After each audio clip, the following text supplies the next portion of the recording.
Hello everyone, I hope you're keeping well and having a great start to the year.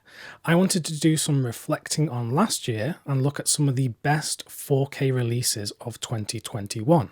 So I've prepared a top 10 list with some honourable mentions at the end. So hopefully you can take some of these as recommendations for things that you can add to your own collection. My criteria for including discs on this list is that first and foremost, the picture quality and audio quality has to be excellent. And then I also look at the special features, the overall package, and these are all films that I really like. So there are no films on here that I don't personally want to have in my collection. There may be some exceptions to this list that you think should really be here. Now, I'm only human and I haven't been able to buy and watch every single 4K disc from last year. So if it's not on here and you think it's really, really good, chances are I just haven't been able to buy it and watch it. Before we get into it, I just want to point out that I also made this same kind of video last year. So if you want to check that out for 10 more things that you can pick up, definitely do that. And if you want to buy any of the films mentioned in this video, I'll include some purchase links in the description below, and if you use those, it helps out the channel at no additional cost to you. So let's get on to the list. Number 10 is The Sting. This is the Oscar-winning film from the 60s, starring Paul Newman and Robert Redford. Now, I think this is one of the tightest screenplays of all time, and I think it's such an enjoyable film. I genuinely think anyone could enjoy this if they give it a chance. And I was so happy to see it get a 4K disc. This is a great example of how older films can really benefit more than newer films from the 4K format. I don't think this is going to blow your system away, but in terms of improvement over the older Blu-ray, I was very happy with this, and that's why it made my list. Number 9 goes to the Indiana Jones collection. This is something that many people were looking forward to, and so many people love these films. And yes, I even love the fourth film. I just think it's a great adventure film, but I can see why many people don't like it. With all that said, I couldn't find many issues with this set at all. I think these are great improvements over the older Blu-rays. Maybe not perfect discs, but honestly, I was very happy with this release, so that is why it makes my top 10 list. Number 8 goes to In the Line of Fire, starring Clint Eastwood. Now, this is the first Sony disc on this list, and there are quite a few Sony discs mentioned here. I think Sony really do the best 4K discs. I think the improvement that they get out of their older films that were shot on film, like this one, is really amazing, and I think this disc looks so good. The film itself is great as well. It's one of those 90s thrillers that was harkening back to the 1970s political espionage thrillers that we really don't get anymore. People aren't making this kind of film anymore, which is a real shame. So I was so happy to watch this on 4K Blu-ray, and I think it looks great. Number 7 on my list, and I've only just realised the coincidence here, it is The Seventh Seal. This was the first 4K disc from BFI here in the UK, and I think they did an excellent job with this. It does look better than the Criterion Blu-ray, and particularly the older Blu-rays, it just blows out of the water. And they completed the overall package with great special features, a great commentary from Kat Ellinger. So I was so happy with this release, and it's one of the best black and white films that came out on 4K Blu-ray last year, so it had to be included. Number 6 on the list is Willy Wonka and the Chocolate Factory. This is such a vivid film, as you will know if you've seen it. There's lots of colours, lots of imagination and dreamlike imagery in the film. We get much more clarity in the image due to the increased resolution, and that may be to its detriment at some points because you can really tell that they were filming on a set and you can even see kind of how it was put together. But that's not a knock on the disc, that's just how the film was made and the limits of filmmaking at the time. It's a family film that you're going to want to have in your collection if you've got kids, and it's weird. I hadn't watched this for some years, and I'd forgotten that Willy Wonka isn't even in the first half of the film.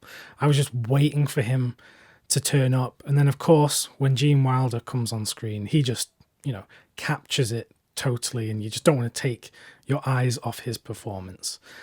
Anyway, I am babbling on now, but this was one of the best looking colourful discs of the year, so definitely one to add to your collection.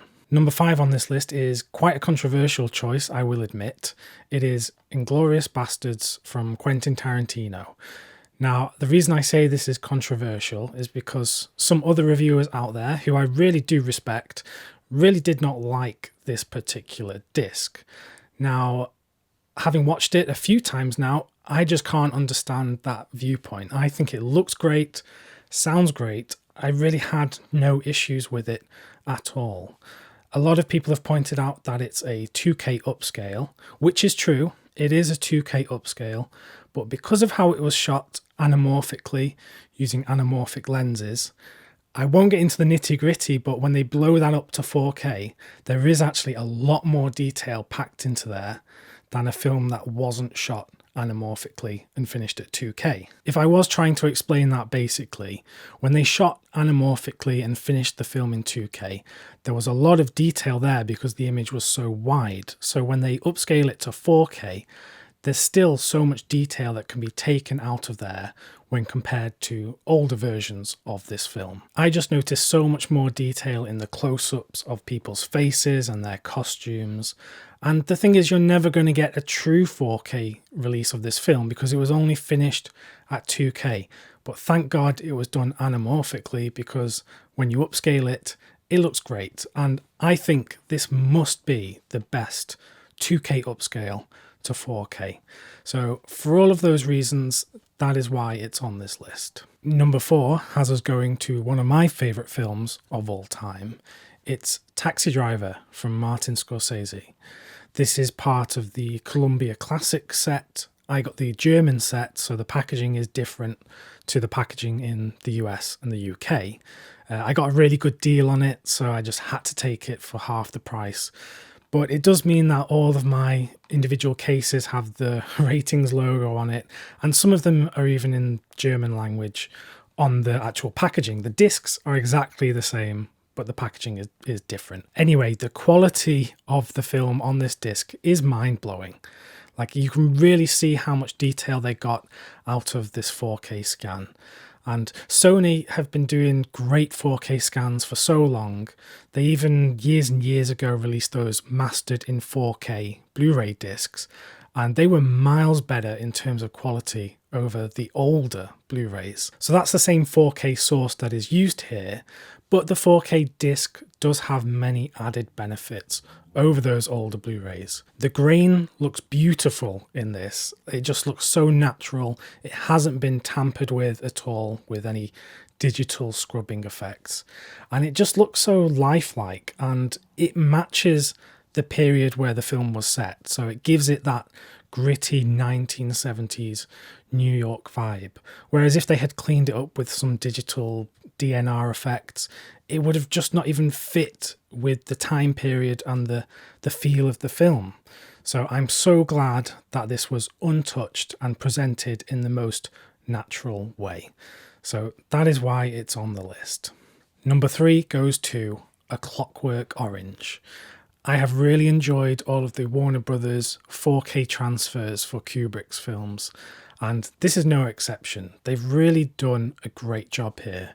You get so much more detail out of the film than was there on previous Blu-rays, and admittedly, out of all of Kubrick's films, this is not one of his better looking films.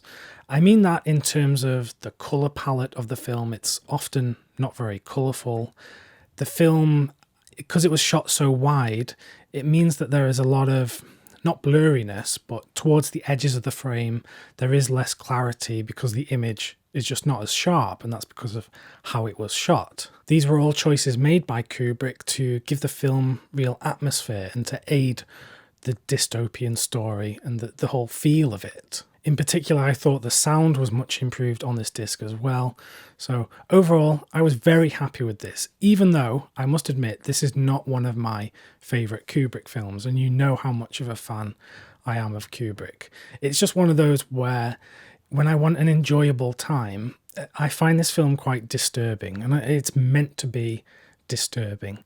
So it's not one that I think to put on straight away when I think of Kubrick, but I do think it is a great film. I have two more films to talk about now, and I genuinely think these two are a cut above the rest.